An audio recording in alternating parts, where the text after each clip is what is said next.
Kita di roomnya desain interior ya. Bersama saya dosen di desain interior. Kita sambil nunggu yang lain, silahkan dulu join dulu. Suara saya bisa terdengar jelas ya? Bisa jelas, Pak. Terima kasih. Saya tunggu rekan saya satu orang lagi, nanti kita mulai sambil nunggu sebentar lagi yang lainnya.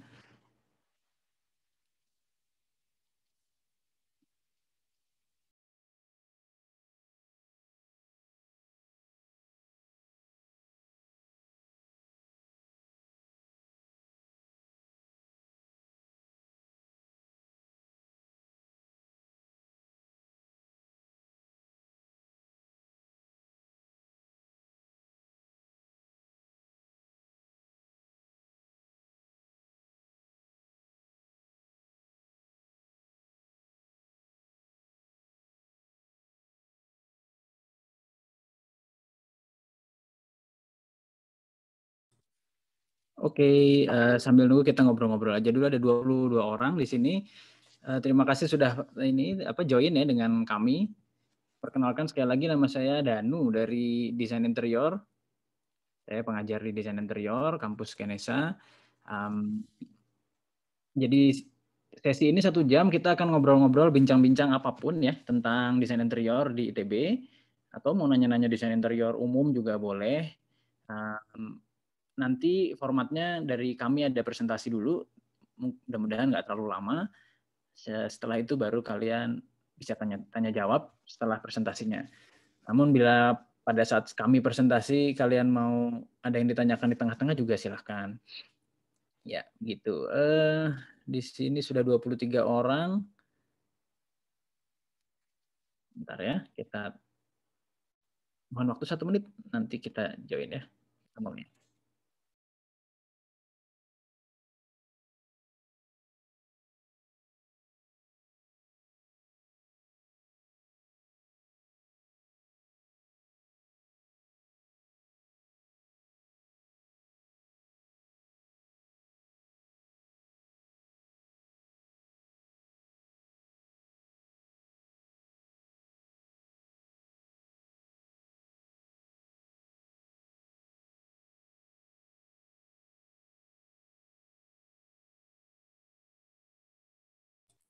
Oke deh, nanti saya akan didampingi dengan rekan dosen saya yang lain, namanya Mbak Tata. Sekali lagi nama saya sendiri Danu. Kita mulai saja, nanti mungkin Mbak Tata akan langsung join ya. Ini sebelum saya share screen saya, ini semua berminat ke interior ya, atau masih mengambang, cari-cari informasi dulu, atau udah ada yang menentukan saya tertarik interior? Silahkan. Kalau ada yang mau bicara dulu, tertarik interior atau gimana?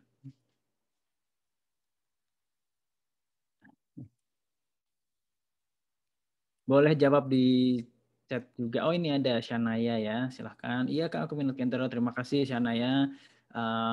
Mungkin pemaparan singkat aja. Kalau di FSRD ITB itu penjurusannya itu akan terjadi setelah kalian 1 tahun masuk FSRD di tahap persiapan bersama atau tahap TPB istilahnya di kami 1 tahun itu. Mungkin sudah dipaparkan juga sebelumnya, tapi biar siapa tahu ada yang belum tahu. Kemudian selama 1 tahun itu baru deh nanti kalian akan diarahkan ke jurusan yang sesuai minat dan kemampuan. Jadi bukan hanya minat, tapi juga kemampuan akan selama 1 tahun di TPB itu akan disesuaikan. Begitu juga IPK-nya untuk bisa kalian masuk ke jurusan yang kalian minati, khususnya interior. Nah, ada yang bertanya juga, dosen interior katanya killer, bener nggak Bu Pak? Enggak dong, itu yang mungkin itu gosip ya, sebenarnya enggak. Oke. Oke, masih ada yang masih cari-cari info Kak?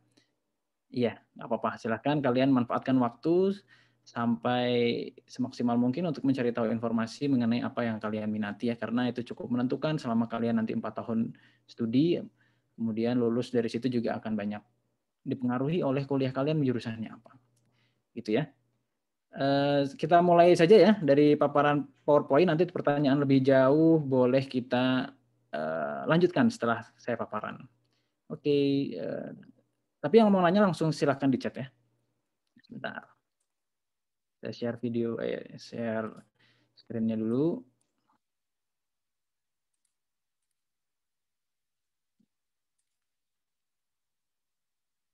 Oke, saya konfirmasi dulu sudah masuk ya gambarnya ya? Sudah. Oke, terima kasih. Oke, selamat sore semuanya. Kita ada waktu 1 jam, santai saja. Saya presentasikan dulu ya, supaya ada bayangan, nanti selebihnya kita bertanya. Program Studi Desain Interior ITB. Kita langsung saja. Iya, ini informasi pengantar dulu ya. Kita prodi ini, kita singkat prodi ya, program studi. Prodi Desain Interior ini berdiri tahun 1957. Jadi di Indonesia, prodi Desain Interior itu yang pertama ya, pendidikan desain interiornya. Kemudian karena dia pertama, sehingga alumni-alumninya itu banyak yang merintis juga keprofesian desain interior di Indonesia. Jadi industri-industri atau profesi-profesi interior di Indonesia, alumninya yang senior-senior khususnya ya banyak dipelopori oleh lulusan kami dari ITB. Kemudian kedua, desain interior merupakan pengetahuan tentang ruang dalam ya. Arsitektur, ruang luar, interior, ruang dalam, di mana manusia tinggal dan menjalankan aktivitasnya. Program studi desain interior mendidik mahasiswa untuk dapat memecahkan persoalan-persoalan akibat relasi antara manusia dengan ruang tersebut. Ya, ambil lanjut ya. Lalu apa saja sih yang akan kalian dapatkan kompetensinya setelah kalian lulus? Ada banyak tentunya ya, tapi bisa kita urai. Pertama, kompetensi profesional. Kalau kalian ketika lulus, kalian akan menjadi profesional desainer interior. Sehingga di dalamnya macam-macam kemampuan kalian menggambar, kemampuan kalian mengutarakan pendapat rancangan desain, mengutarakan gagasan kalian, kemampuan komunikasi, kemampuan teknologi digital, visual drawing, gambar teknik, itu banyak sekali yang akan didapat dan setelah lulus kalian akan menguasai itu. Kemudian kompetensi dasar desain. Kenapa disebut kompetensi dasar desain? Artinya setelah lulus kan memang kalian akan dibekali dengan kompetensi yang didapat dari desain interior, tapi kerap kali bidang yang ada di dunia ini ya setelah kalian lulus itu kan beragam ya. Sehingga dengan kalian memiliki kompetensi dasar desain, kalian bisa fleksibel masuk ke bidang-bidang lain yang tidak harus spesifikali desain interior, tapi punya basic-basic desain yang diperlukan gitu. Nanti bisa tanya lebih lanjut kalau ada yang penasaran soal itu ya. Kemudian kompetensi perancangan interior tentu saja itu spesialis kita. Kemudian pengetahuan tentang sistem bangunan dan bahan interior. Jadi bangunan itu cara kerjanya seperti apa, prinsip bekerjanya seperti apa, bangunan-bangunan baik dari rumah tinggal sampai bangunan besar seperti bandara, rumah sakit gitu. Dan bahan-bahan interior. Kemudian ada pengetahuan tentang regulasi bangunan. Bangunan itu dibangun ada aturan mainnya, ada bagaimana dia harus dibuat berdasarkan regulasi yang ditentukan baik itu pemerintah maupun aturan internasional seperti itu. Nah, kemudian kompetensi bisnis ya. Ini mungkin banyak yang tertarik nih karena salah satunya di mata kuliah di prodi kami juga ada yang mempelajari mengenai bisnis desain interior, basic-basicnya sehingga diharapkan kalau kalian ada yang sukanya usaha setelah lulus itu punya basic pengetahuan tersebut. Kemudian kompetensi umum lainnya. Itu yang soft skill, kalian bisa komunikasi, presentasi itu selalu dilatih di kami. Ini basisnya ya. Kita lanjut. Ini oke, mengenai lulusan. Ini sering kali ditanyakan, oleh karena itu kami cantumkan 45% dari lulusan kami itu bekerja. Kemudian ada juga yang bekerja tapi juga sekaligus wira swasta 21%. Kemudian 16% dia berwirausaha. Kemudian ada 10% melanjutkan studi, artinya ini kan sarjana 1 ya, S1, kemudian S2, kemudian lanjut lagi itu melanjutkan studi, yang tidak bekerja adalah persentase paling kecil. Ini sumbernya dari tahun 2019. Ini kalau secara umum tentang lulusan kami itu sebenarnya sesuai di bidangnya atau tidak gitu setelah lulus. Artinya kalau program studinya desain interior setelah lulus bidangnya desain interior atau bukan gitu. ini dari 2013 di data sampai 2020, sebagian besar berada di bidangnya. 91%, 92%, 78%, 100% pernah. Terus sedemikian seterusnya sampai sekarang mulai menurun menjadi 65% saat 65% 2019 dan 2020 65%. Menurut saya angka yang turun ini bukan berarti angka negatif ya, karena memang kami tidak, memang pekerjaan tidak juga selalu ditentukan dengan kuliahnya apa. Namun kami seperti yang sudah dimention tadi bahwa kalian akan dibekali dengan kompetensi desain. Jadi setelah lulus desain interior lalu kalian bisakah jadi desainer, pekerjaannya yang ada adalah industri di misalkan desain otomotif atau desain kereta api atau desain interiornya pesawat, mungkinkah kayak gitu? Ya bisa jadi. Artinya field-nya cukup luas. Gitu ya. Kita lanjutkan, lalu prospek kerjanya. Oke, ini ada beberapa poin-poin yang kalau sudah lulus itu apa saja sih yang kalian, bidang yang akan kalian geluti. Ini pertama tentu saja interior designer. Profesi interior designer itu profesi yang sudah cukup settled, jadi sudah ada biro konsultannya di kota-kota besar, kota-kota kecil juga sudah mulai tersebar, sehingga kalian bisa masuk ke situ. Bisa juga ke arsitektur dan interior design, jadi ada yang menspesifikkan ke interior, ada juga yang bisa mengerjakan arsitektur maupun interior, jasa konsultannya. Poin ketiga, kontraktornya. Kontraktor di sini adalah pelaksananya. Jadi yang mengerjakan konstruksinya setelah desainnya kami atau kalian buat, lalu kontraktor yang mengerjakannya. Tentu kontraktor itu juga perlu keahlian desain supaya paham, supaya familiar. Gitu. Keempat, ada yang ke government, iya. Ada bidang-bidang di pemerintah yang decision maker yang perlu pengetahuan desain, pengetahuan bangunan, dan itu kita bisa masuk. Ada yang education, artinya mungkin seperti kami di sini jadi dosen gitu, bisa juga di bidang. Yes, betul. Kemudian, iya ada yang bicara saya kira.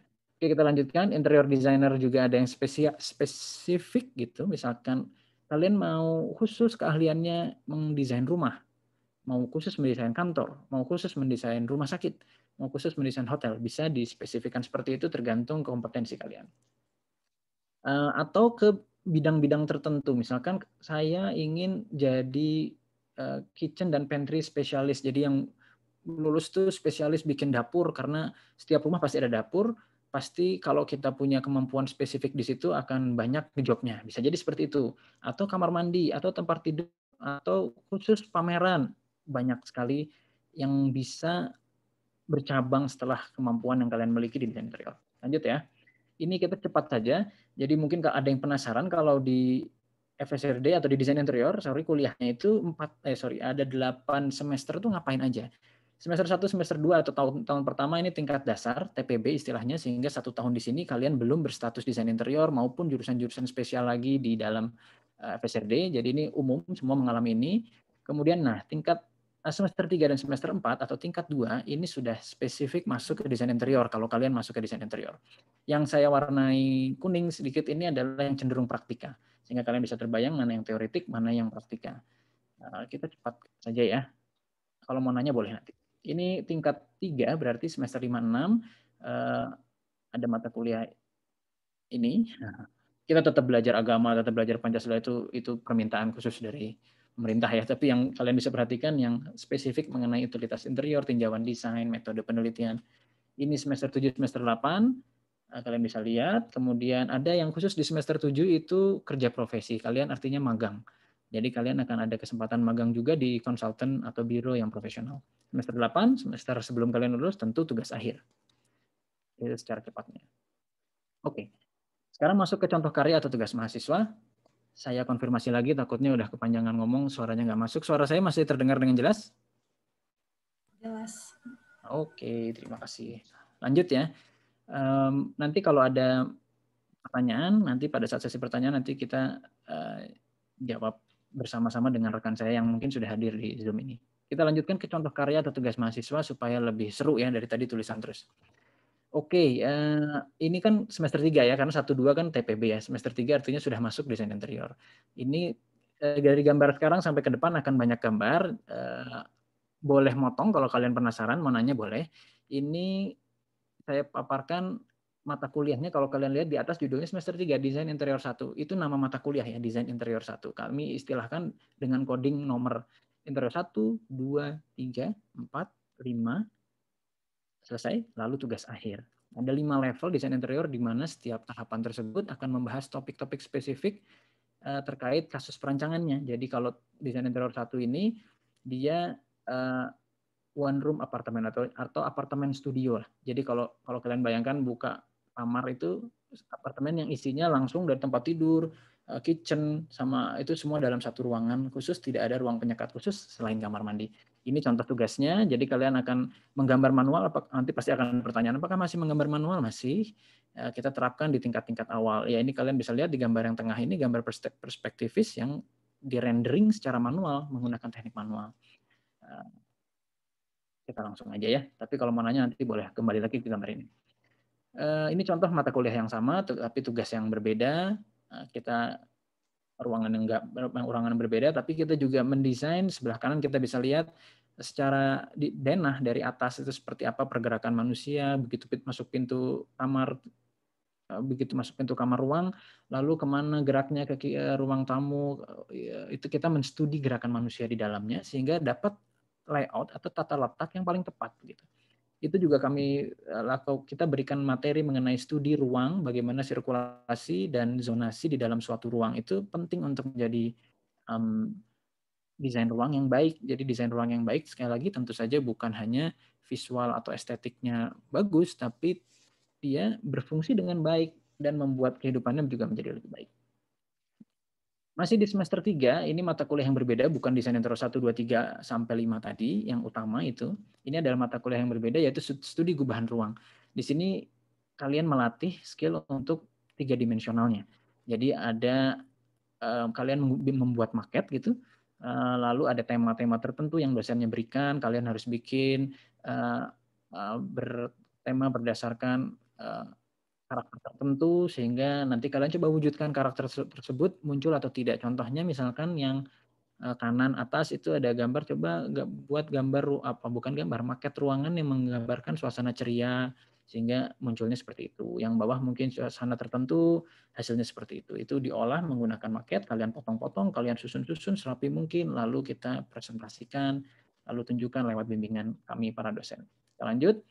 Ini semester 4, desain interior 2. Kalau desain interior 1 tadi ruangan apartemen yang studio, desain interior 2 rumah tinggal. Jadi tempat kalian tinggal di rumah, misalkan itu kita dapat ilmu juga mengenai merancang rumah. Ada ruang-ruang A, B, C, ada tempat tinggal, ada yang tinggal di situ bapak, ibu, mungkin ada neneknya, ada asisten rumah tangganya, ada adiknya. Itu gimana sih merancang suatu ruang yang sudah mulai kompleks kebutuhannya, masing-masing pengen berbeda, kamarnya anak cewek pengennya warnanya pink, kamarnya anak cowok pengennya warnanya biru, atau sebaliknya boleh dong.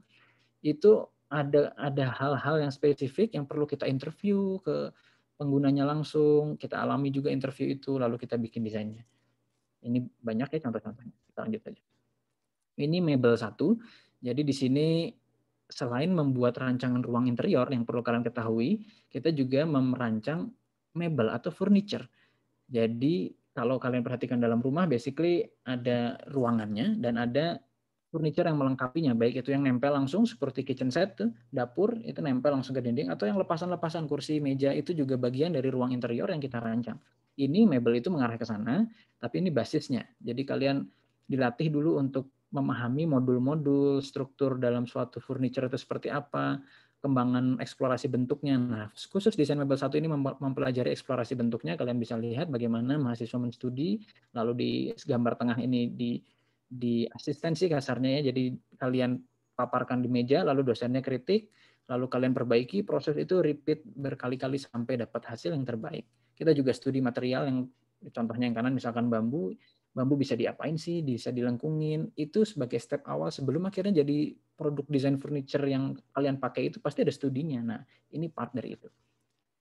Lanjut, mebel 1 masih, ini contoh-contoh aja, kita bisa bikin studinya bahwa kursi itu tidak selalu harus berkaki 4 dan ada sandarannya yang seperti itu, yang seperti mungkin kalian saat ini sedang duduk, kecuali yang lesehannya duduknya sekarang. Kalau yang duduk di kursi, itu tidak hanya seperti itu kursi, kita bisa juga eksplorasi bentuk-bentuk lainnya, fasilitas duduk yang menarik-menarik, dan itu bagian dari ide yang bisa kita fasilitasi untuk kalian keluarkan idenya. Oke, kali ini masuk desain interior 3, 1, 2 tadi sudah. Yang ketiga adalah fasilitas komersial atau toko. Kalau kalian masuk ke toko-toko di mall-mall itu pasti ada perancangnya kan. Dan apakah sama cara mikirnya dengan ketika bikin rumah tinggal? Beda lagi karena mulai ada kompleksitas baru, ada konsumen, ada pelanggan yang mulai masuk ke ruangannya, pingin cari ruangan yang pingin belanja baju gimana supaya dia nyaman di situ. Nah, kita merancang merancang desain ruang komersial tentu dengan tambahan pengetahuan mengenai branding perusahaan. Itu misalkan yang sebelah kanan ada merek Eiger. Eiger itu punya misi supaya adventure-nya terasa misalkan. Sehingga ruang yang seperti apa sih yang cocok dipakai, yang cocok didesain untuk sebuah brand seperti Eiger. Itu kita pikirkan. Semacam itu ya. Lanjut, desain interior 3 ini juga masih beda produknya, jadi kalian bisa tentukan produknya, mahasiswanya tentukan, lalu kita bahas selama 1 semester untuk menghasilkan produk akhir ruang rancangan ruang interior. Mebel, berlanjut tadi, kembali ke mebel 1 tadi sudah ada, mebel 2 ke furniture-furniture yang punya sistem. Kalian perlu pahami sistem furniture itu ada sistemnya. Jadi kalau buka lemari yang ada di atas dapur maupun lemari pakaian maupun seperti di gambar ini rak penyimpanan itu pasti butuh ide-ide yang baru, inovasi-inovasi baru terkait supaya kemudahan dalam menyimpan, bagaimana sepatu disimpan tapi tidak bau dan tidak kotor, bagaimana bisa pakai sepatu sambil duduk. Itu banyak consideration yang akhirnya perlu dilakukan oleh interior designer supaya mebel yang dirancangnya jadi lebih baik. Lanjut, desain interior 4. Kita kembali ke mata kuliah desain interior. Kali ini yang kode 4 yaitu masuk, tadi kan toko yang ketiga ya. Yang keempat ini merancang office atau kantor. Jadi nanti sama polanya itu mahasiswa itu akan diberi kasus gitu, polanya selalu sama. Nah, baik itu memilih kasusnya maupun diberikan kasusnya oleh dosen, lalu kalian studi. Contohnya nih gambar ini mahasiswa yang ada nih gambarnya itu dapat kasus pikiran rakyat koran ya, koran di Jawa Barat. Nah, lalu studi, wawancara, mempelajari sejarahnya, lalu baru kita coba rancang kantor untuk para pegawai pikiran rakyat ini yang cocok seperti apa. Ini hasil contohnya ya. Tentu saja kalian bisa bikin lebih baik lagi. Ini kalau kasus yang berbeda tadi pikiran rakyat ini kantor yang berbeda untuk sebuah perusahaan komik nih yang gambarnya ini. Jadi lebih berwarna-warni. Ini nanti yang akan kalian lakukan ini hasil mahasiswa ya, bukan hasil dosen. Artinya kalian bisa menghasilkan skill atau menghasilkan gambar seperti ini kalau mengikuti proses perkuliahan dengan baik dan eager untuk mau belajar ya. Desain interior 4. Kita lanjut lagi ke desain mebel. Tadi furniture ya mebel itu ya 1 2 sudah, yang ketiga bikin kursi. Kalian juga dapat pengetahuan untuk gimana sih cara bikin kursi. Mohon maaf nih gambarnya kurang banyak nih tapi prinsipnya kalian akan mempelajari kursi itu bisa seperti apa saja sih olahannya. Ini contohnya dari bahan rotan, tapi kita juga akan belajar bahan-bahan yang lain. Karena kursi itu fasilitas duduk yang paling, fasilitas furniture yang paling kompleks sebenarnya. Karena interaksi dengan tubuh manusianya paling tinggi. Duduk di situ, berat badannya, tingginya berapa, kemiringan berapa yang paling enak, itu sulit sekali sebenarnya. Sehingga perlu keahlian khusus. Lanjut. Kembali ke desain interior, kali ini kode yang kelima, yaitu kode terakhir dari perancangan interior. Fasilitas apa sih yang dirancang di sini? Fasilitas yang publik. Kalau yang keempat tadi office, yang kelima ini publik. Apa sih publik itu? Ya general sebenarnya, tapi kita bisa kategorikan bandara itu publik, rumah sakit itu publik, museum itu publik, restoran itu semi komersial tapi publik juga. Nah, semacam itu fasilitas yang umum dipakai masyarakat dan sifat kompleksitasnya tinggi, itu yang dirancang di terakhir. Kalau kalian perhatikan dari 1, 2, 3, 4 memang kompleksitasnya tinggi ya. Salah satu kompleksitas tadi indikatornya dari jumlah orangnya. Makin ke sini perancangannya makin kompleks, makin tinggi, tapi diiringi dengan kemampuan kalian yang juga ketika belajar bersemester itu akan bertambah juga kemampuannya. Sehingga ketika sampai ke tahapan merancang ini, kalian sudah semakin matang dan sudah bisa menghasilkan desain. Kalau kasus yang di sini untuk senior community center, yaitu fasilitas publik untuk lansia ya. Jadi kita coba gimana sih kalau lansia itu yang paling baik seperti apa. Kalau kalian perhatikan gambar di tengah itu, di perspektif tengah yang atas ada handrail ya di sebelah dinding di sebelah kanan yang warna hitam.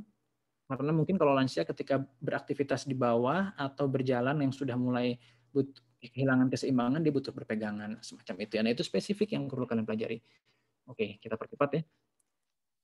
Ini bandara yang sebelah kiri kalian bisa lihat, kita juga bisa mengusulkan desain bandara. Yang sebelah kanan sekolah musik anak, macam-macam fasilitasnya, kasus-kasusnya beragam sekali.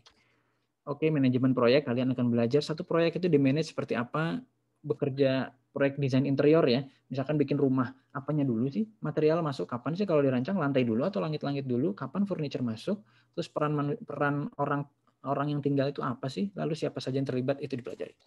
Lanjut, tugas akhir. Tentu saja tugas akhir adalah yang paling ujung ya, semua kemampuan dikumpulkan di perancangan ini. Fasilitasnya apa, bisa macam-macam, bisa bandara, bisa airport, kalian tuangkan semua kemampuan di tugas akhir ini. Masih tugas akhir kali ini yang mengenai community center ya, semacam itu ya. Kalian bisa bertanya next ya. Oh, ini ada contoh walkthrough ya. Coba deh. Videonya jalan ya. Jadi kalian akan mempelajari juga gimana suatu ruang itu disimulasikan lewat secara virtual 3-dimensional. Itu penting skill itu untuk bisa memberikan gambaran ruangannya, daripada harus dibangun dulu kan dibuat simulasinya dulu. Itu pekerjaan kita ya. Oke. Kita panjang-panjang deh. Jadi ini kalau kalian pernah di sini ya bisa bikin seperti ini. Stop. Stop. Lanjut. Suasana kegiatan belajar ini materi kedua dari terakhir. Oke, sebentar ya. Ini kegiatan dalam kelas, tentu ada presentasi, tinggi sekali poin presentasi kita ya. Artinya sering sekali intensitas kalian presentasi karena itu penting untuk melatih kalian berani dan percaya diri. Nggak selalu belajar di dalam kelas, kita juga keluar kadang-kadang untuk mempelajari hal-hal yang lain dan sekedar mencari suasana yang menyegarkan gitu. Tapi juga kita sering keluarnya bukan ke tamannya aja, tapi ke kunjungan industri, karena banyak sekali industri yang terlibat dengan desain interior, pabrik kursi, pabrik material. Ini kita bisa lihat. Kita lanjutkan ke luar negeri, juga ada beberapa event yang pameran, misalkan workshop di luar negeri, dengan mitra-mitra dari ITB. Kegiatan kemahasiswaan, kita juga di interior desain ada ikatan mahasiswanya, untuk kalian bisa saling berkegiatan kemahasiswaan. Lebih detail nih di sebelah kiri ada Instagramnya, IMDI ITB, @IMDI_ITB. Kalian kunjungi aja Instagramnya kalau mau bicara, atau bisa chat langsung dengan orang mahasiswa-mahasiswa kami di sana. Lanjut ya. Alumni, oke, ini sebentar terakhir saja. Lulusan kami ya, banyak ya, kami nggak bisa menginikan satu persatu, tapi banyak yang berpraktek di bidang interior. Contohnya ini ada Pak Yudhistira, ada Pak William. Kita bisa lihat karya-karya profesionalnya. Jadi merancang betul rumah restorannya, merancang betul hotelnya. Waktu kuliah kita pelajari, waktu sudah lulus diaplikasikan. Ini alumni yang lain bikin rumah sakit juga, Ibu Rina, Bapak Mapaudang ini bekerja di Singapura, lalu banyak menghasilkan karya-karya. Ya, cukup. Saya tidak tahu tadi, mungkin 20 menit alokasinya, mudah-mudahan cukup, tapi kalian silahkan bertanya, dan mau kembali ke slide yang mana tadi juga boleh. Sekarang sudah sesi tanya-jawab. Mudah-mudahan penjelasan saya tadi cukup clear. Silahkan kalian mulai tanya-jawab. Saya akan stop sharing slide-nya ya. Terima kasih. Pak, ada yang nanya Pak di chat. Oke. Apa sih keunggulan prodi interior di ITB dibandingkan dengan prodi interior di universitas lain? Selain dosennya baik-baik dan keren-keren tentunya. Iya, dosen baik-baik dan keren-keren itu nomor satu loh ya. Itu pasti ditanyain sama kalian ya. Ya kita punya banyak ya program studi desain interior di Indonesia, dan ITB salah satunya pelopor kan, itu bisa dianggap keunggulan kami satu pertama ya. Dengan begitu banyak alumni kita, jejaring kita, sehingga jejaring-jejaring yang sudah lulus tadi banyak memberi manfaat ke kita. Misalkan dia memberi kuliah tamu dari pengalaman dia, itu contoh ya. Networking kita luas. Kedua, kita nih program studi yang berada di universitas atau di kampus Institut Teknologi Bandung. Di ITB ini networkingnya terdiri dari prodi-prodi yang bisa saling bermanfaat. Maksudnya gini, contohnya ada arsitektur di ITB kan, ada biologi di ITB juga, ada SBM yang mempelajari bisnis. Kita bisa saling berinteraksi antar program studi tadi karena lingkungannya sudah terjalin dan networkingnya sudah bagus, baik itu dari dosen-dosennya maupun mahasiswanya bisa saling sinergi, dan perkuliahan kami akan seringkali diwarnai dengan networking atau lintas antar program studi tadi. Itu keunggulan kami yang sudah settle juga antar departemen atau prodinya. Setelah itu apalagi Mbak Tata keunggulan kami? Oke, kalau menurut saya jelas ada banyak ya, selain nama ITB jelas udah pada tahu. Yang paling pertama mungkin prodi di ITB ini tidak membiarkan mahasiswanya salah jurusan. Jadi semua awal masuk kuliah kalian akan dimasukkan ke TPB dulu, yaitu tahap persiapan bersama. Jadi selama 1 semester sampai 2 semester kalian baru bisa pilih prodi yang memang kamu minati. Jadi kalau misalnya awalnya kalian pengennya prodi desain interior, tapi ternyata ketika TPB kalian kan akan mendapatkan pelajaran-pelajaran yang umum gitu ya. Jadi kalian nanti akan bisa mikir lagi, oh ternyata memang saya cocok nih masuk desain interior, atau oh ternyata saya tidak sesuai desain interior, saya akan pindah prodi lain, seperti itu. Lalu selain itu, tadi sudah dijelaskan juga ya, banyaknya kegiatan luar kelas juga, jadi kalian nggak akan selalu belajar di kelas, bisa presentasi di luar negeri misalnya, atau ekskursi, pameran, workshop, dan lain-lain. Lalu ada juga fasilitasnya, lengkap ya, ada perpustakaan sebagai sumber bacaan, terus ada lab-lab yang bisa kamu pinjam juga dari prodi lain misalnya, atau bengkel juga ada di prodi-prodi lain, kita bisa saling berinteraksi dengan multi prodi gitu. Lalu selain itu, beasiswa juga di ITB juga sangat banyak ya, ada beasiswa ekonomi, beasiswa prestasi, beasiswa ikatan dinas, dan juga beasiswa bagi mahasiswa baru. Jadi kalian bisa banyak tuh mau masukin beasiswa yang mana. Dan itu kalian juga bisa diberi kesempatan bekerja bagi mahasiswa di lingkungan prodi ITB. Jadi kalian bisa aja nih jadi asisten mata kuliah atau jadi panitia acara kegiatan. Terus apa lagi ya? Oh, ada lagi di ITB itu pilihan UKM-nya banyak. Jadi kalian bisa ikutan berbagai macam UKM. Ada olahraga, agama, pendidikan, rumput seni dan budaya lainnya, itu kalian masih bisa ikutan UKM-UKM itu selain harus fokus ke kuliah kalian. UKM itu kalau di SMA ini ya, ekskul gitu ya? Iya, benar. Ya. Ekskul gitu. Jadi macam-macam banget. Terus sama apa mungkin alumninya ya, jelas ya, udah banyak alumninya dari desain interior ITB. Terus umumnya orang-orang sukses. Jadi ketika kalian nanti kerja praktek, kalian bisa langsung menemukan beberapa konsultan yang alumninya desain interior ITB gitu sih. Terima kasih Mbak Putata sudah melengkapi. Oke, teman-teman semua, tadi pertanyaan di chat sudah banyak juga. Kita punya waktu sampai jam 4 ya, jadi tenang saja.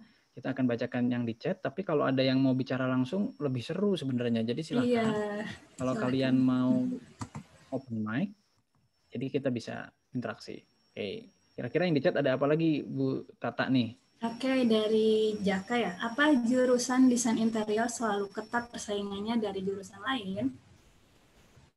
Ketat persaingannya. Kalau kan gini, maksudnya di dalam FSRD berarti ya?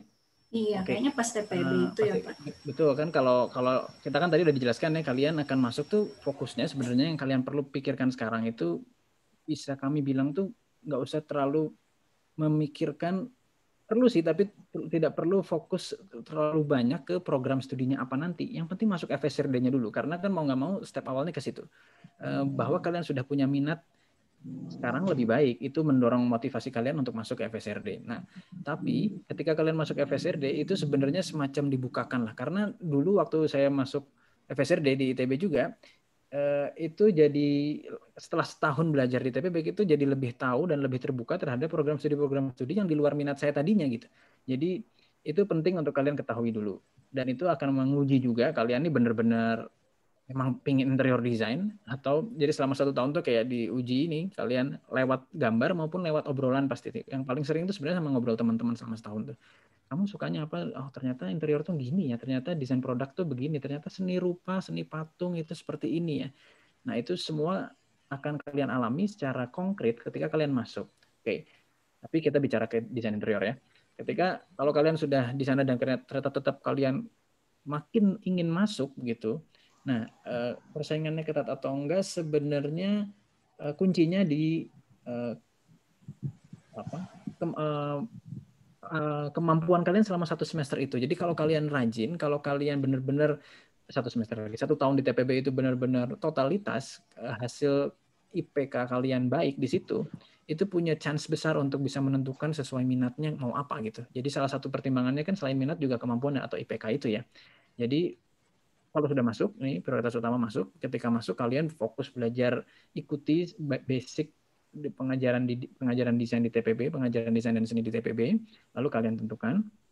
Saingannya ketat, iya sih, betul. Jadi itu antar 200-an mahasiswa FSRD biasanya ya, meningkat terus ya, sekarang 250-an kali ya. Itu meningkat terus, itu semua punya minat yang tinggi ke DKV, ke desain interior, ke desain produk, ke seni juga. Artinya sebenarnya kalau yang mana sih yang paling diminati, berganti-ganti sebenarnya. Dan desain interior termasuk yang sering di papan atas kasarnya passing grade-nya. Kurang lebih gitu. Apalagi Bu Tata? Oke, sudah terjawab ya Jaka ya. Pertanyaan selanjutnya dari Canda. Perlu experience atau knowledge interior design untuk ikuti desain interior di FSRD ITB nggak? Perlu dong ya. Silakan Bu Tata jawab aja kalau mau langsung jawab.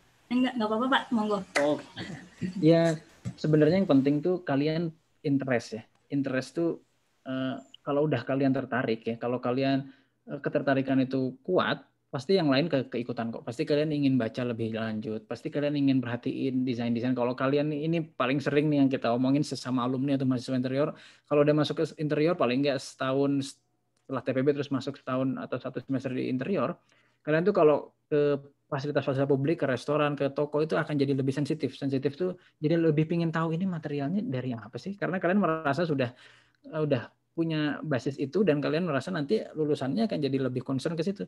Ini materialnya apa, diketok-ketok pintunya, ini oh kayu ya. Ternyata ada, atau lampunya ada yang kuning, ada yang putih, ada yang mengarah ke pemaram gitu. Nah, itu tuh jadi lebih kritis terhadap itu. Nah, apakah perlu knowledge dulu? Menurut saya cukup motivasi. Knowledge itu bisa dibangun ketika sambil jalan kalian berkuliah. Tapi kalau motivasinya nggak ada, itu sulit. Jadi tenang aja, knowledge juga waktu saya mau daftar, waktu mahasiswa juga tahu apa juga tentang interior, tapi interest ada. Jadi modalnya interest dan motivasi dulu. Gitu Bu Tata. Oke, Canda ya, sudah terjawab ya. Lanjut, pertanyaan selanjutnya adalah dari Dinda Nazwa M.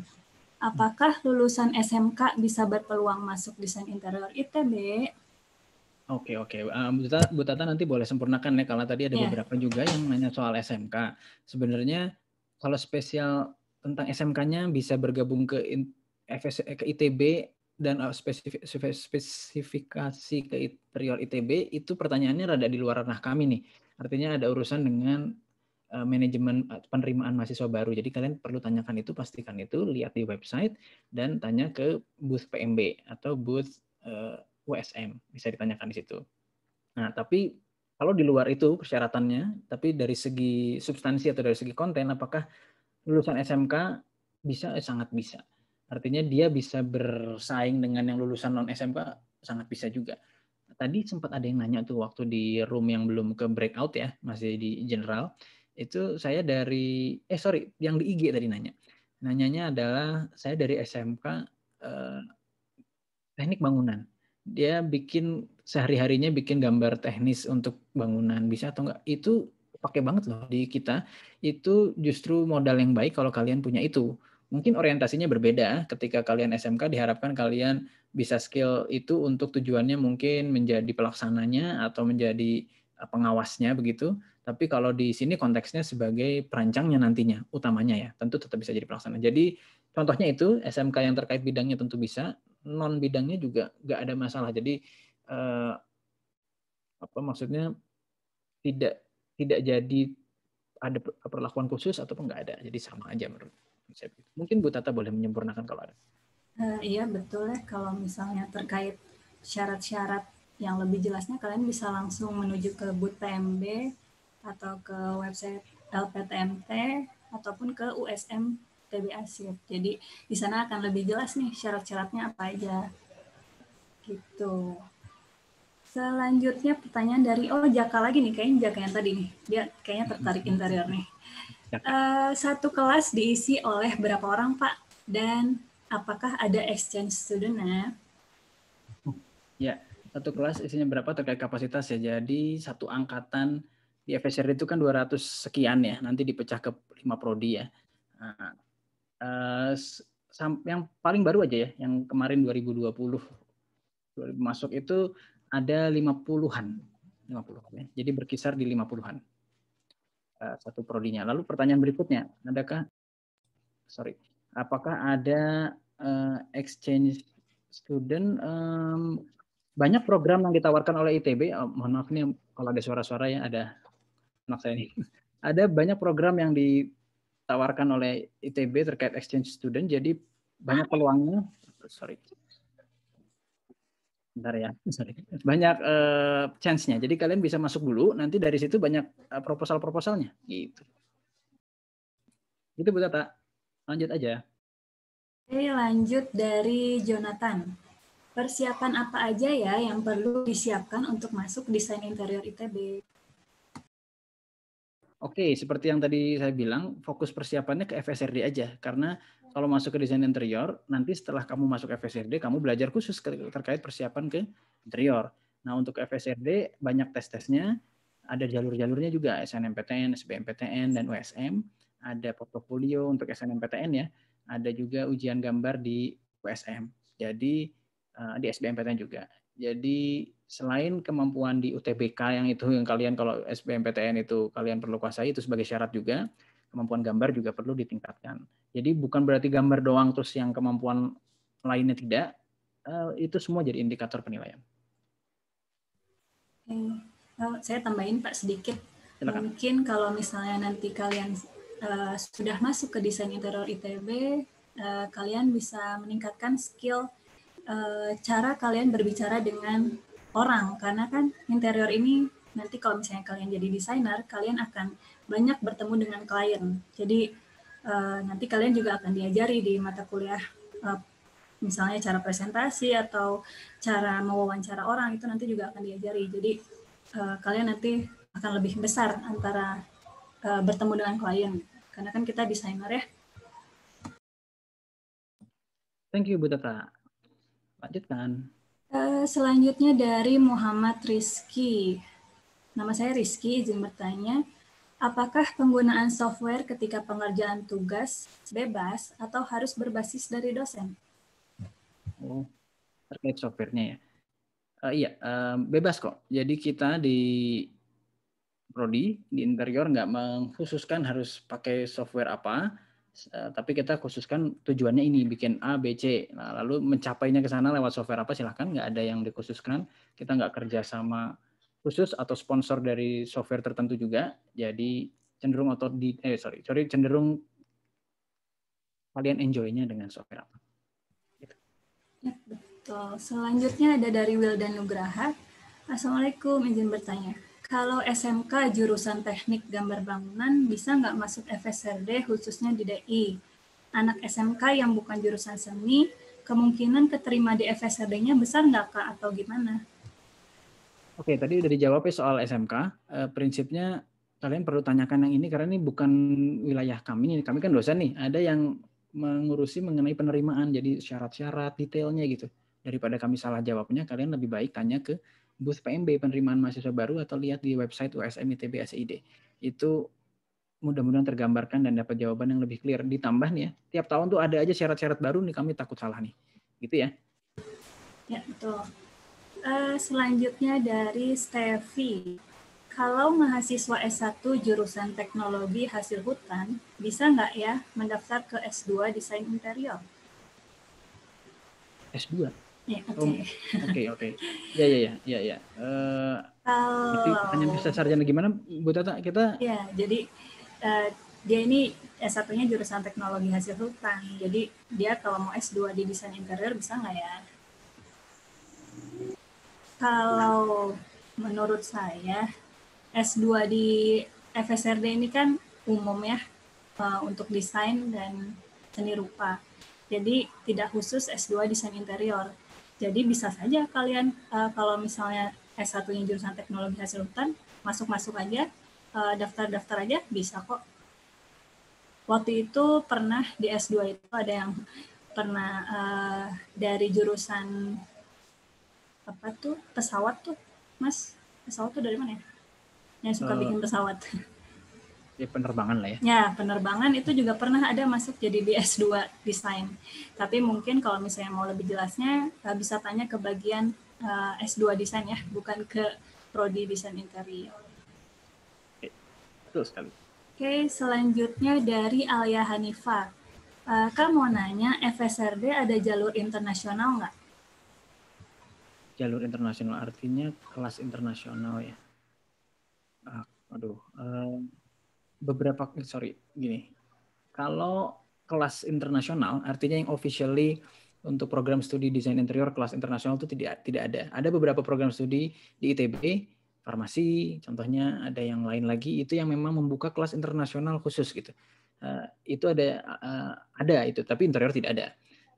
Tapi apakah maksudnya orang asing gitu yang dari luar bisa kuliah di sini dan mendaftar interior sebagai lewat jalur reguler? Kalau itu bisa. Jadi kami menerima dengan persyaratan tentunya, entah ada persyaratan WNA, WNI, itu seperti yang saya bilang detail bisa lihat di PMB.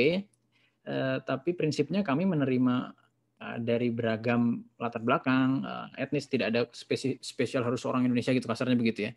Tapi sekali lagi untuk yang kelas khusus internasional tidak ada, tapi kami menerima mahasiswa dari internasional gitu ya prinsipnya. Mudah-mudahan menjawab tadi Mbak Alia. Oke, selanjutnya, tadi saya kelewat nih kayaknya. Dari Hanifa DJ, halo Kak, izin tanya, peminat studi desain interior tahun kemarin menduduki peringkat berapa Kak di FSRD? Oke, saya bantu jawab Silakan, ya. saya agak lupa Bu Teta. Kalau Prodi DI tahun kemarin yang kedua ya, peringkat kedua dengan pemilihan pertama semua dan IPK yang paling tinggi ada di desain interior. Bagus berarti ya Bu. Ya, lumayan bagus. Masih ada Bu? Selanjutnya dari Alana. Pak, kalau software khusus desain interior apakah diajarkan oleh dosen? Oke, iya. Ada satu mata kuliah di kita yang mempelajari software basic ya, yaitu software untuk merancang modeling 3-dimensional maupun untuk rendering secara digital. Itu kita pelajari softwarenya apa nanti pas kalau udah masuk aja. Karena sebenarnya kan yang penting bukan softwarenya, tapi basic skillnya, dan kalian bisa mengekspresikan kemampuan digital tadi ke hasil yang kalian inginkan tuh seperti apa. Jadi sekali lagi software buat kami gitu bisa berjalan gitu, dan di antara perkuliahan kalian bisa belajar sama kakak-kakak kelas atau sama dosen juga di kesempatan yang non reguler gitu, karena untuk alokasi kurikulum tidak banyak tapi ada untuk mempelajari itu khusus. Terima kasih begitu. Oke, yang terakhir nih kayaknya nih dari Yura S. Apakah untuk pembuatan tugas maket akan sering dilakukan? Oke, ini pertanyaan yang seru ya.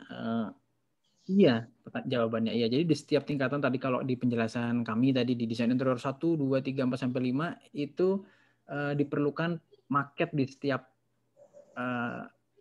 tahapan tertentunya. Jadi market selalu menempel dengan kita. Tujuannya ada yang beda loh. Ada yang tujuannya untuk studi, artinya market tadi membantu kalian untuk menemukan desainnya mau seperti apa. Jadi ini ulik ini seperti apa untuk kepentingan kalian sendiri atau buat asistensi, konsultasi dengan dosen. Atau market yang presentasi. Jadi market yang sudah tahu nih kalian jadi desainer seperti A, maunya bikinnya rumah yang seperti ini, lalu dibikin marketnya untuk terakhir dipresentasikan. Jadi ada dua kepentingan dan dua-duanya selalu kami pakai sebagai metode pembelajaran yang masih efektif di kala dunia teknologi sekarang pun.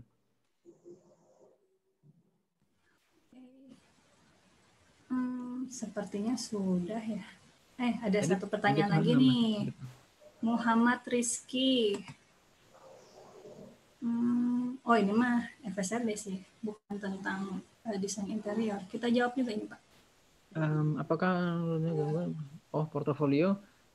Saya baca lagi. Menurut live di YouTube tadi pagi untuk masukkan portofolio gambar, apakah tidak perlu melampirkan portofolio desain? Oh iya, lampirkan semua yang kalian mau di portofolionya. Prinsipnya kan portofolio itu, ini jawaban yang saya tahu ya. Kalian sekali lagi tetap perlu konfirmasi. Portofolio itu kan kemampuan kalian dalam bidang seni dan desain. Apapun hobi kalian juga ada di situ. Hasil dari per mata pelajaran waktu di kuliah di SMA sekolah ya itu juga dituangkan. Jadi masukkan saja. Jadi jangan karena mau ngejar interior sehingga gambar-gambar yang dimasukin yang desain interior, sekali lagi kita masuknya ke FSRD dulu belum langsung ke desain interior gitu. Iya, betul. Lalu ada ini dari Rafli Alfatan. Saya juga kurang ngerti ya. Pak, Bu mau nanya tadi poin yang pertama sampai yang ketiga apa? Maaf, saya masuk di breakout ini di poin keempat. Apa Poin ya? keempat. Agak lupa saya, tapi kalau Iya. Rafli mau tanya langsung boleh ya, silakan open mic ya. Ya, Kami kurang paham ya Bu Tata. Iya betul. Ini nanti untuk yang masuknya telat, kita ada rekamannya yang akan di-upload. Oh ya. Jadi nggak usah. Ada rekamannya. Terima kasih Mas Eko. Ada. Ya. Terima kasih Mas Eko. Ya. Silakan. Ada lagi yang mau bertanya? Ini ada Steffi nih. Oh yang tadi ya, yang tentang S2. Info pendaftaran magister desain bisa dilihat di mana ya? Oh, bisa dilihat di website sps.itb.ac.id ya. Di situ biasanya lengkap kalau misalnya mau masuk FSRD, S2 desain itu syaratnya bagaimana dan tanggal-tanggalnya, tanggal pentingnya berapa itu ada di situ semua. Kalau jalur masuknya di itu sih di USM kayaknya. Oh, di USM ya? Oke. Tapi kalau info perkuliahannya ada di SPS. Oke. Terima kasih Mas Eko. Ya. Ada lagi mungkin? Masih ada 7 menit lagi untuk sesi desain interior. Oh, dari Jaka nih. Jaka lagi nih. Kak, boleh ceritain keseruan jadi mahasiswa desain interior? Banyak banget serunya, suka duka. Keseruan ya, saya udah lama ya, kita udah senior ya, jadi mahasiswanya udah beda pasti pengalamannya. Tapi satu hal yang bisa tetap ada tuh, kita tuh dikenal dengan tugasnya cukup apa ya, intens gitu ya. Kayaknya sih semua FSRD gitu ya, tapi keintensannya agak berbeda gitu. Di interior tuh intens sekali sehingga suasana ketika lagi masa-masa mendekati akhir semester pas mau ngumpulin tugas utama yang tadi kita paparkan itu tuh ramai itu di kampus semua aktif, saling kerja, saling nanya ke kiri kanan, potong-potong material, nempel-nempelin apa, terus sambil latihan presentasi. Nah, suasana itu tuh yang paling kami kangenin gitu ketika jadi mahasiswa, dan menurut saya itu seru sekali dari segi akademik ya. Dari segi yang non akademik, kegiatan kemahasiswaan udah banyak ya. Dan kalau kalian berkampus di kampus ITB di Ganesha, kampusnya enak ya. Saya sih, ini preferensi saya ya. Kampusnya nggak terlalu besar, dijangkau jalan kaki enak dari depan ke belakang, banyak pohonnya. Kalau di luar kelas istirahat dulu, kantin juga ada. Ini promosi kampusnya. Tapi emang bener, suasana berjalan-jalan dan hidup di kampusnya, secara fisik di kampusnya itu keunggulan buat saya. Dan itu seru sekali. Oke. Dari Hanifah DJ. Kak, boleh berbagi pengalaman kakak-kakak sewaktu persiapan daftar ke FSRD? Daftar FSRD, iya. Waduh, udah lama banget saya. Udah. Saya sih baru, enggak ding. Saya lebih lama lagi.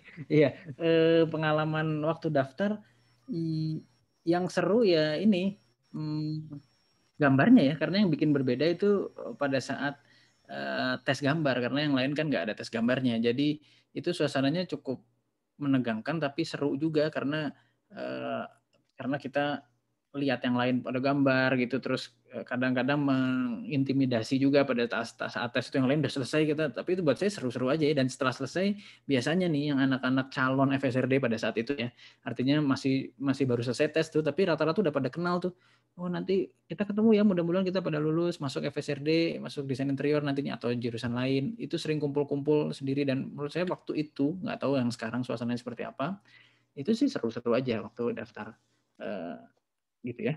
Mudah-mudahan itu yang dimaksud dengan pengalaman seru. Silakan lanjut lagi. Kita punya 5 menit lagi. Oh, kelewat tadi ada Muhammad Rizky. Kak, kalau boleh tahu contoh bangunan yang desainernya dari ITB apa ya, Kak? Mungkin ada yang terkenal? Banyak sih. Iya, banyak ya. Contohnya ada Silakan. Airport Lombok Baru, terus ada Art Hotel Jakarta, ada Grand Mercure Setiabudi, ada Art Hotel Surabaya, ada Park Royal Singapura, ada Museum MK, ada Museum Song Terus, ada Hard Rock Cafe Jakarta, banyak sih. Mas Danu mungkin? Itu gedung MPR DPR juga terlibat gitu ya. Sudah Kalau paling mau yang versi oke pemerintahan. sih. Tapi kalian perlu tahu ya, tim dalam pekerjaan desain itu tuh tim loh ya. Jadi pasti yang muncul tuh as a team. Ya memang kadang ada lead desainernya, tapi kita tuh tidak menonjol satu orang itu, bukan, tapi kita gimana bisa kolaborasi dalam satu tim bikin suatu fasilitas yang keren gitu. Sip. Oke, terakhir nih kayaknya. Dari Rafli Alfatan, nama Instagram Bapak dan Ibu apa boleh tahu katanya? Boleh nanti di chat aja kali ya. Iya, nanti di chat ya. Boleh. Saya mah followersnya sedikit. Ada lagi nggak Bu Tata? Yang lain ada lagi mau ngomong lagi, ya, silakan. mau Ayo. ngomong langsung boleh. Open mic. Mudah-mudahan bikin tambah galau ya. Kalian mau ke sini mau kemana? Tadi udah ada yang pasti nih, kayaknya tadi beberapa saya lihat nih Wildan tuh di beberapa sesi ada terus nih, kayaknya pingin banget masuk FSRD kali ya. Ada juga Jaka tadi juga berkali-kali nanya. Oke, mudah-mudahan kalian beruntung semua. Amin, amin, amin, amin. Dikasih kemudahan nanti terus tesnya jadi sesuai harapan, masuk ke FSRD dulu ya Bu Tata. Yang penting FSRD aja dulu. Nanti ketemu kita, nanti jurusannya apa kalian bisa pikirkan lagi di situ. Tapi kita sih promoin interior. Ayo kita tunggu di interior. Lagi Pak, ada lagi nih Pak. Dari Wildan. Wildan lagi nih. Pak, desain interior bisa kerja di perusahaan arsitektur? Tentu bisa. Bisa kok, langsung dijawab bisa aja. Ya, tapi udah langsung jawab aja bisa. Karena kita nggak terpisahkan arsitektur dan interior ya, jadi bisa. Ada lagi tuh Bu? Oke, terakhir terima kasih nih. Wildan. Dari Steffi. Dalam kerja tim itu ada nggak ya pendapat yang berbenturan? Misal si A dan si B punya tes seni yang berbeda. Jelas ya. Itu jelas itu. Itu justru yang dilatih itu ya Bu Tata. Kita selalu kerja berkelompok. Artinya ada tahapan yang berkelompok, kalau ada yang tahapan individual, dan saat berkelompok itu diuji terus, presentasi bareng-bareng terus, dan ketika berkelompok itu kalian beradu argumen, beradu pendapat. Nah, itu biasa ya, tidak hanya di interior design, di seluruh jurusan. Ketika kalian masuk, ketika lulus SMA, kolaborasi, berpikir as a team, itu tuh hal yang penting kalian miliki, apalagi di desain interior. Kita udah bilang tadi, perancangan bangunan itu as a team, nggak bisa satu yang menonjol. Oke, waktunya udah tinggal 1 menit dan kayaknya juga sudah tidak ada lagi. Mungkin ada lagi 1 menit lagi saya ingin bertanya. Kak, doain aku masuk FSRD ITB khususnya DI. Oke, amin. Wildan Nugraha, amin, amin, amin, amin. Ya, kita catat namanya. Catat doang. Mudah-mudahan ya, semuanya ya. Semoga ya. Salam buat dosen-dosen kerennya. Oke, Alana. Oke, Alana kayaknya tertarik jadi dosen ini. Mudah-mudahan Alana mau jadi dosen ya. Boleh. Sama-sama Terima Dinda. kasih infonya, sama-sama semua. Bu Tata, terima kasih juga ya sudah menemani. Sama-sama Pak Danu. Nanti kita ketemu di ruang yang umum lagi.